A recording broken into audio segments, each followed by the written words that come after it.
right and wrong, cruel and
selling potions for evil deeds. Yeah. They might have kids they're providing for. They continue this back and forth with the younger Chloe going, I'm not sure, maybe. It might make more sense if you watch the whole movie. Fair. And we've got some advocates for it in the group today, I can tell. But they go back and forth, they continue their back and forth with, life's a complicated game, it seems. Sometimes, yeah, go ahead. Oh, sometimes you can't afford to play it clean. So let's all try to remember, bad and good, shouldn't and should, isn't always black and white. Gotta get your hands dirty to get it right. So, speaking of getting our hands dirty, this summer, our friends who want to join us for religious education go outside.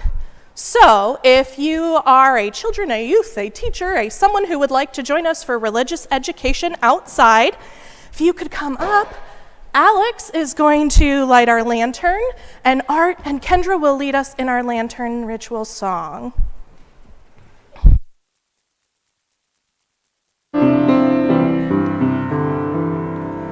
Take with you the flame from our chalice. Take with you the light and the hope. Take with you the blessings and love. Explore our faith and grow. Take this flame as you go. Take with you the flame from our chalice. Take with you the light and the hope. Take with you the blessings and love. Explore our faith and grow. Take this flame as you go.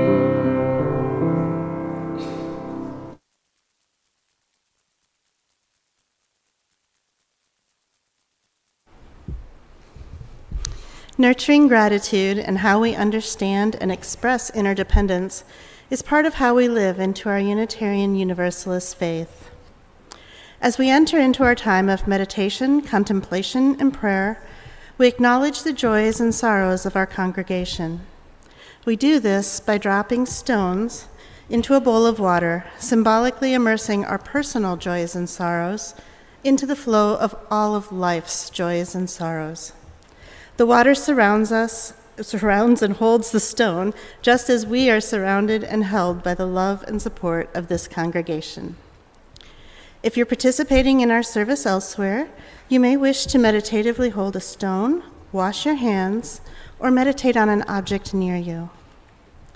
And now, if you're in the sanctuary and feel called to do so, please come forward and take a stone from the basket and place your stone in the water as Kendra plays.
May we hold the joys and sorrows of our congregation and the wider community tenderly in our hearts and minds today and in the coming days. When we need a listening ear or a heart or a helping hand, may we reach out. And when we know of the needs, may we offer support with loving kindness.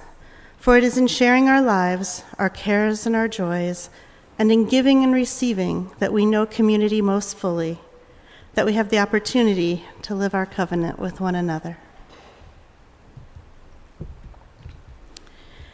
As we enter into a time of deeper contemplation, I invite you to make yourself comfortable. Perhaps you would like to close your eyes or soften your gaze as we take a few deep breaths together, using a technique called box breathing. To do this, we'll breathe in through our nose for a count of 4, hold our breath for a count of 4, exhale fully in 4 counts, and then hold again for a count of 4. This is a great practice for relieving stress and anxiety and for promoting relaxation. So let's try it together a couple times. Breathing in, 2, 3, 4, hold, 2, 3, 4. Breathing out, 2, 3, 4. And hold, 2, 3, 4. Again, breathe in, 2, 3, 4. Hold, 2, 3, 4. Breathe out, 2, 3, 4. And hold, 2, 3, 4.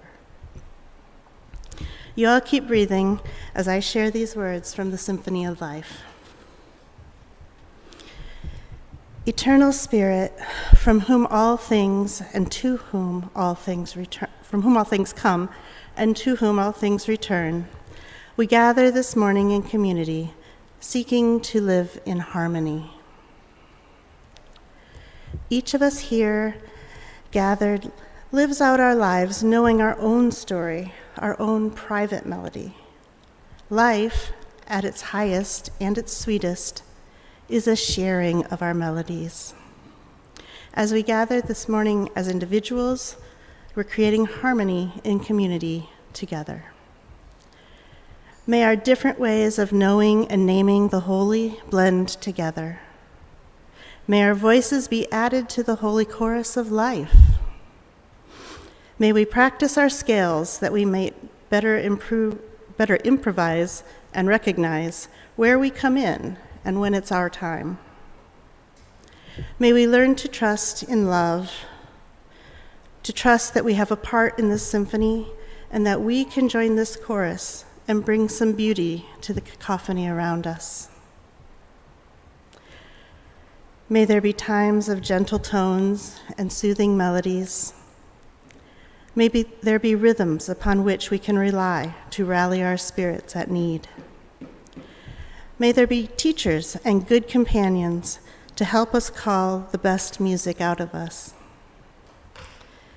May there be moments when we are transported, moments when we discover we are not playing the music so much as the music is flowing through us. The music is playing us. O Spirit of life, may our song be among the songs of the Spirit. May there be beauty in our song and in our living. And may there be meaning and power in our song. May it be so. Amen, and blessed be.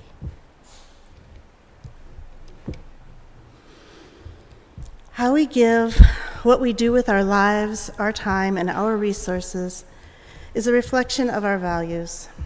In response to the abundance we are blessed with, every week this congregation donates generously to organizations in the community whose work aligns with our values and principles. Our community partner agency this month is the Center for Worker Justice. The CWJ pursues social and economic justice through community empowerment, leadership development, popular education, coalition building, organizing, mobilizing, and policy advocacy to drive structural and institutional change. Current projects include combating wage theft and promoting dignity on the job, organizing tenants to protect safe, affordable housing, taking action in support of immigrant families, and sponsoring community education and family programs. In the sanctuary, the ushers will collect the offering, or you can follow the instructions on the screen for how to give online. All cash contributions go directly to our community partner agency. In addition to assisting our community partner, you may contribute towards your pledge to our society or to provide additional support for our operating expenses. You may also contribute by check using the memo line to designate the purpose. The offering is a sign of commitment to this free congregation, which is completely supported by the generosity of all who join with us. As we give and receive the offering, may we be transformed by our giving, and may the world be transformed by our gifts.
Our first breath is followed by our first song.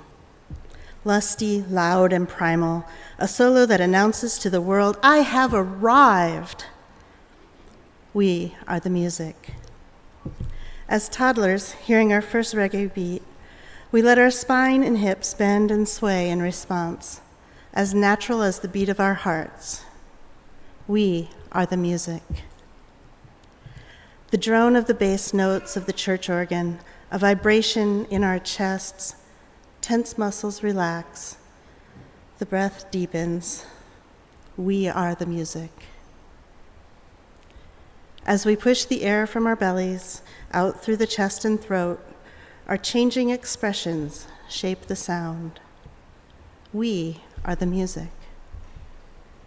As we sing together, voices blend to create a harmony, each voice enriched by its connection to the next.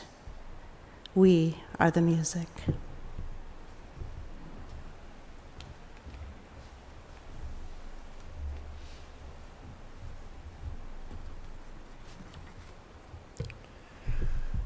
Hello, my name is Russ Lenth, and my pronouns are he and his.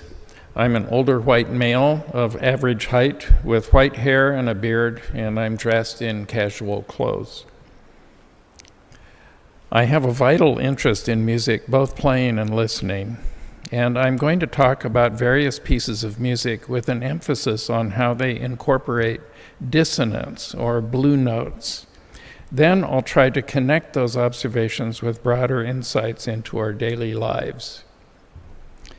Back in the 70s, there was a Coke commercial with a jingle having the line, "I'd like to teach the world to sing in perfect harmony." You heard it for the prelude. Unless you're very young, I imagine you remember it. It's an adaptation of an earlier song by a British pop group, and it is a catchy tune. Like many things from the 70s, it has an idealistic tone, and perfect harmony is certainly an ideal. But I'm here to say that I think that perfect harmony is not only unrealistic, but it's overrated. I think in many cases, pointedly departing from perfect harmony often adds interest or depth to a piece of music. And I really don't need to say more after the offertory, but I'm going to anyway. So, musical theory is based largely on what's called the circle of fifths. A perfect fifth is the second purest musical interval compared to an octave, and it's defined as a 3-to-2 ratio of frequencies. It has a blank sound that is the auditory equivalent of staring down a cow.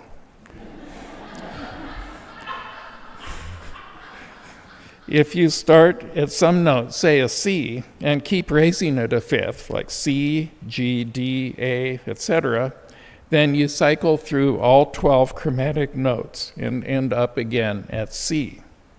The circle of fifths represents the order of sharps, or it determines the orders of sharps and flats in key signatures, and also the basis of standard harmonies, where we have a tonic chord, a dominant chord that's a fifth below, or fifth above, and a subdominant that's a fifth below. An interesting thing about the circle of fifths, though, is that if you use perfect fifths with that 1.5 ratio, it does not come out perfectly. That final pitch will be notably sharper than the starting pitch. Over the centuries, different temperings have been used to compensate for the accumulated errors. In modern times, we usually tune pianos according to the equal tempered system, where a fifth is a very slightly dissonant interval of 2 to the 7/12 power, or 1.4983 approximately, instead of 1.5. So much for perfect harmony. I'll mention briefly that in the early 20th century, there was a movement led by Arnold Schoenberg to completely avoid having a tonal center in music. While there are prominent examples of this atonal method, it seems to have run its course, and the musical examples I give will have a tonal basis. Whew, all right. That said, what if we disregard perfection and let dissonance kind of rule? An example is a piece by Missouri composer Stephanie Berg called Ravish and Mayhem. I love that title. As you may expect, it is very noisy, and I'm going to play the beginning if I can get my technical stuff to work. I think I've got it.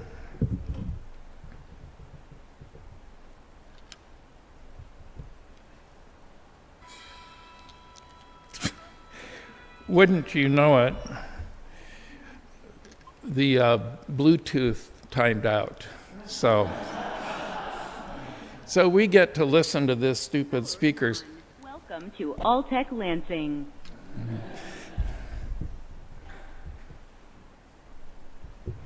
Okay, sorry for the interruption. I think this will work now.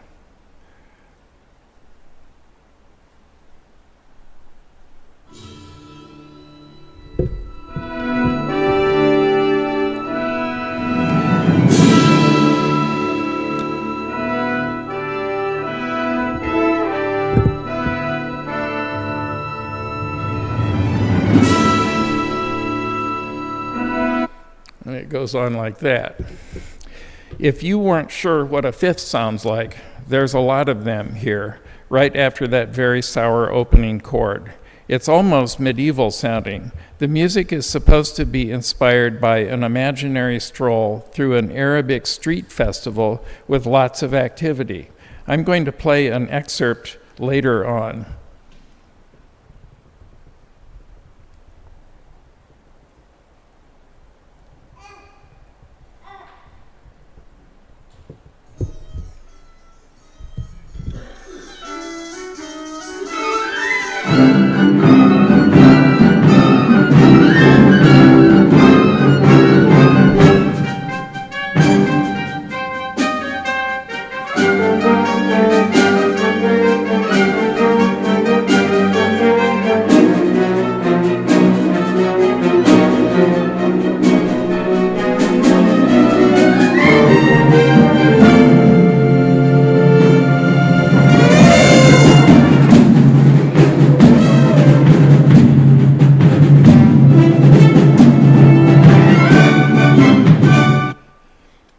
So you get the idea. There's elephant sounds in there. It's not exactly melodic. It certainly is a departure from perfect harmony. I'm not sure how much you like listening to this, but I can testify that it's a whole lot of fun to play, as I was in this performance and am one of those that gets to make the elephant sounds. By the way, I have included some notes in the order of service and where the sources of these recordings are listed, along with some YouTube links to other performances of the same pieces, and you might enjoy following them later on. My next example is a fugue in F major by Danish composer and organist Dietrich Buxtehude, written sometime around 1700. Buxtehude had a strong influence on later composers such as Bach and Handel. A fugue takes a theme and expands on it in counterpoint with repetitions and variations. This one seems to emulate a bird call. So here's the beginning. I keep holding the wrong thing up.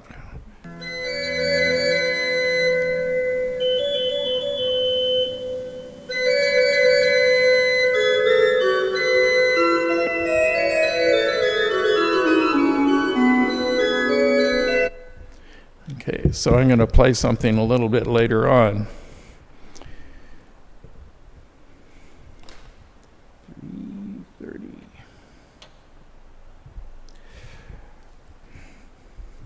I'll give you another, wait. You can still hear this theme later near the end. Then it reaches a climatic chord that includes a few kind of off notes, and there's a playful scale up and down. Listen very carefully to the upper voice just after the downward scale.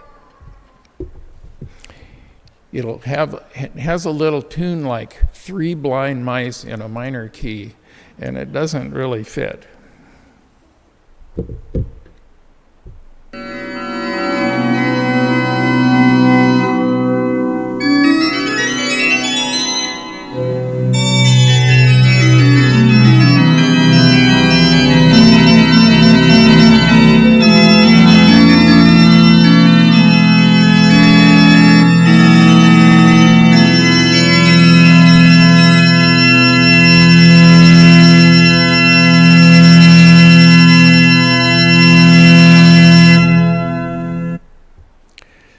So that's the idea there. So that's kind of soft in there, but you can kind of hear it. The link I gave you, it's much more out there, that blue note at the end of the piece, because the performer chose different stops. The point here is that even in the 17th century, composers were willing to throw in some off notes just to challenge their audiences and perhaps their students and admirers as well.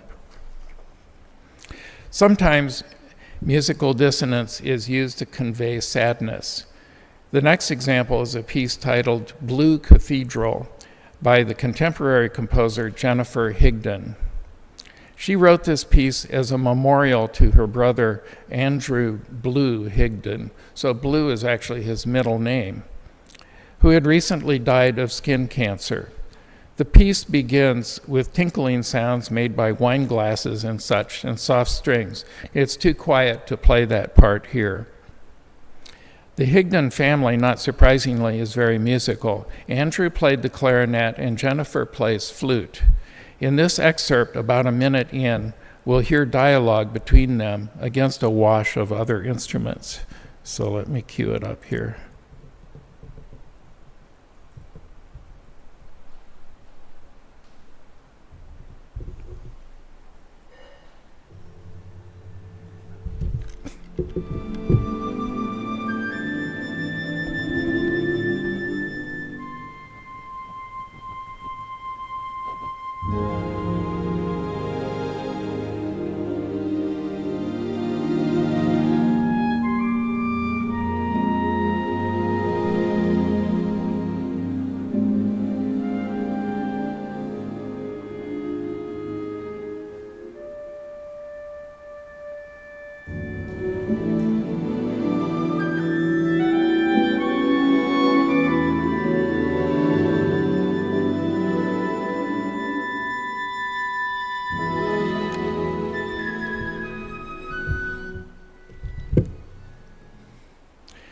So that's a long piece. It's worth listening to the whole thing.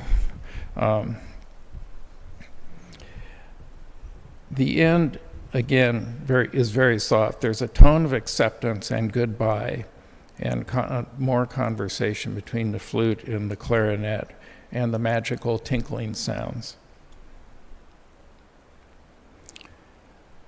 For the last listening example, we go back to 1763 to a lyric tragedy, an early opera, by Jean-Philippe Rameau, and it's titled Les Boreades, or The People of the North.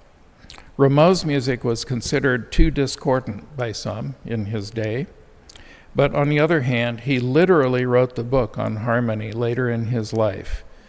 Les Boreades is one of his last works and was not performed until 1963, 200 years after it was written.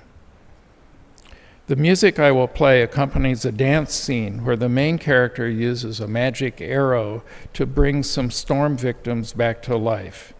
It is an achingly beautiful piece, and the aching aspects come from suspended chord changes that add passing moments of dissonance and poignancy.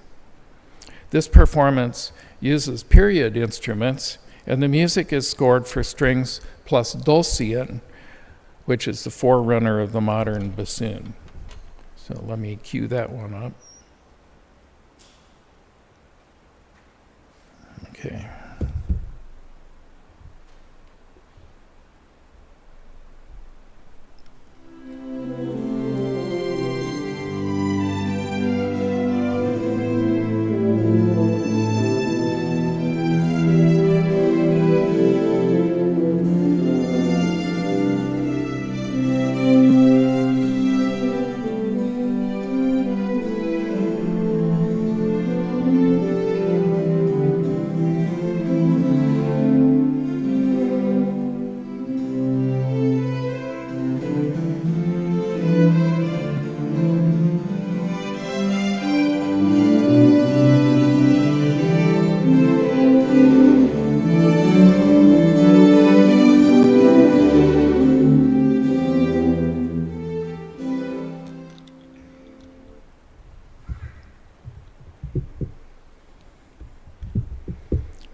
The YouTube link I provide for this is to an entire Paris opera performance of the opera. And it's actually kind of a treat to watch. Now let's turn to the blues. This is a sermon about blue notes, after all. The blues is a gift to us from African American traditions in the mid-1800s, incorporating spirituals, work songs, chants, and call and response. It is regarded as a form, but since it is so broadly defined, I think it's more of a style. It's characterized by the inclusion of blue notes and blues scales, certain chord progressions, and a stride line in the bass. The blues are the basis of much jazz and rock music.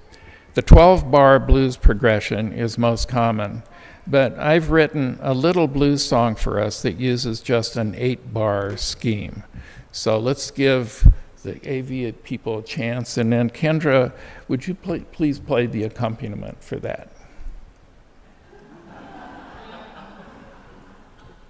Don't look at the words yet.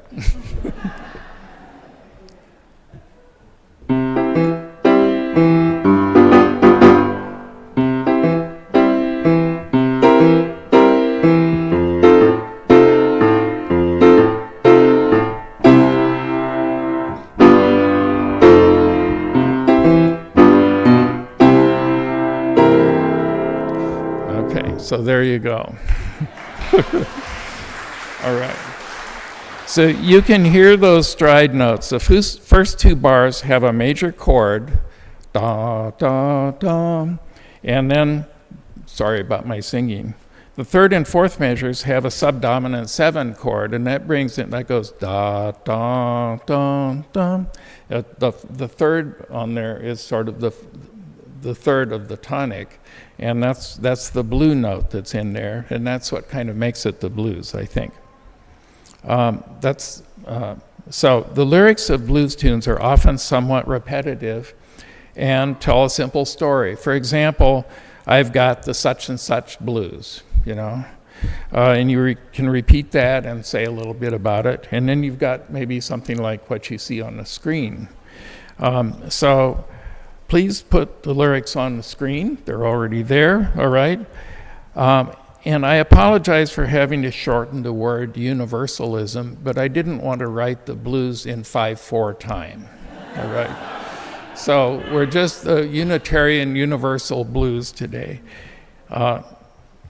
So I invite everyone to sing along. I've got the Unitarian Universal Blues. I've got the Unitarian Universal Blues. Love in the middle with jet pig flying around it. The Unitarian Universal Blues. Oh yeah.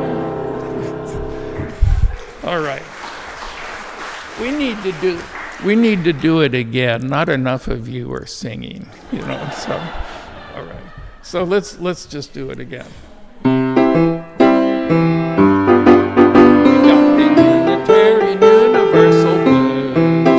Got the Unitarian Universal Blues. We put love in the middle with jet pig flying around it. Unitarian Universal Blues. Oh yeah! All right, that was great. Now, for those who are new here, I need to explain the 3rd line. All right? So show us the next slide, please, AP. Here you see a diagram of the principles that are just adopted at this summer's General Assembly of the Unitarian Universalist Association. The song refers to this diagram with love in the middle, and JETPIG is an acronym for the 6 words on the outside: justice, equity, transformation, pluralism, interdependence, and generosity. When we sang JETPIG, we were on the blue notes of this tune, weren't we? JETPIG flying around it, right? And that is no accident, because those 6 JETPIG principles do not refer to perfect harmony and blessed comfort. They call us to stretch ourselves and maybe even do some hard work, and perhaps create some discord. We may have to move out of our comfort zone to embrace pluralism, to depend on other people, or to be generous. We do not necessarily please others when we call out injustices or strive for equitable treatment under the law or call for transformation. So the blue notes in our song and the discord we hear in the musical clips are metaphors for putting our faith into practice. As Reverend Diana often says, we must love fully and fiercely. And I think the fierce part is the jet pig part. Let us embrace some dissonance and disharmony in both our music and our lives, and in the words of the late John Lewis, go out and make some good trouble. So may it be, and blessed be.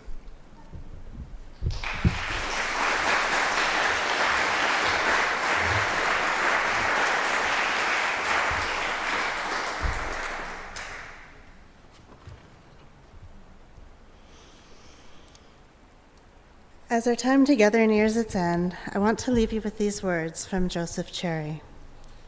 If we have any hope of transforming the world and changing ourselves, we must be bold enough to step into our discomfort, brave enough to be clumsy there, and loving enough to forgive ourselves and others. May we, as a people of faith, be granted the strength to be so bold, so brave, and so loving. May what has been shared here today help us more fully affirm our inner connection and live into love and justice. Immediately after the service, we gather in the fellowship hall and outside for conversation and community. If you're a newcomer, we hope you'll grab a snack and then sit down at any table so folks can join you for some conversation. And now please rise in body or in spirit as you're able for our closing hymn, number 1017, We Are Building a New Way.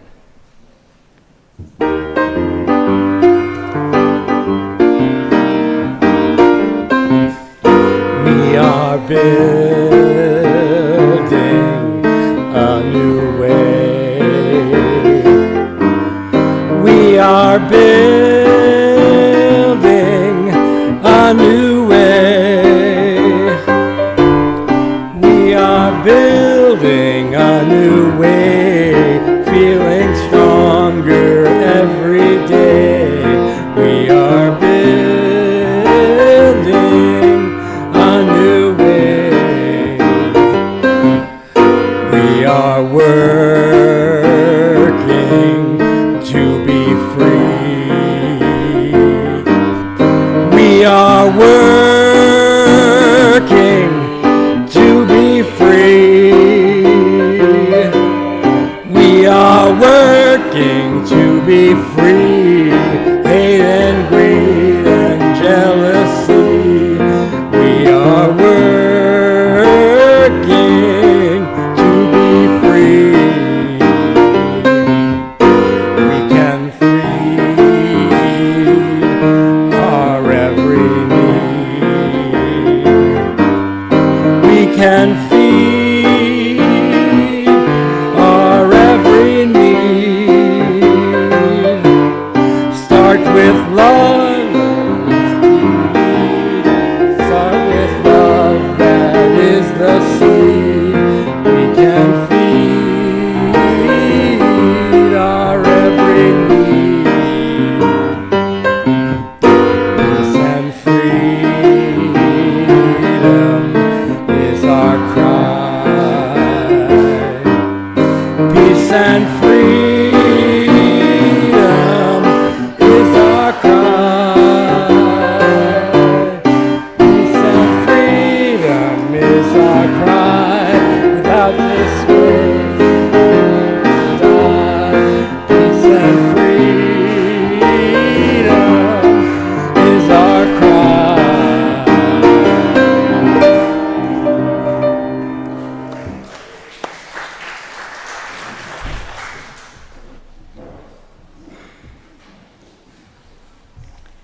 Please join me in the words for extinguishing the chalice.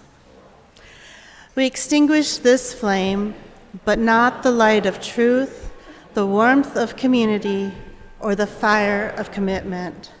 All these we carry in our hearts and in our minds until we are together again.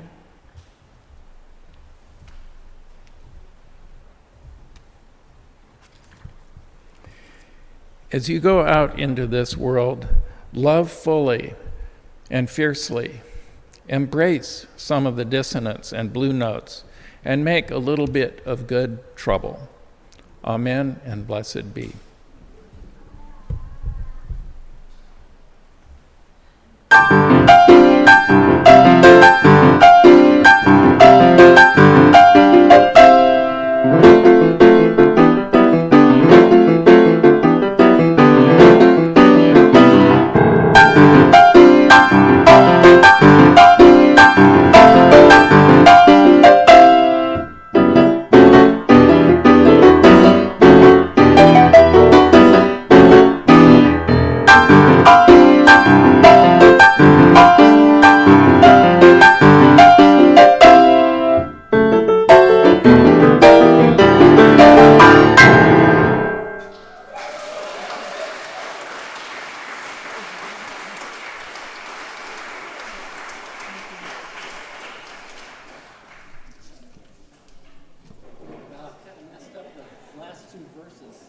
Oh, really? Words? Well,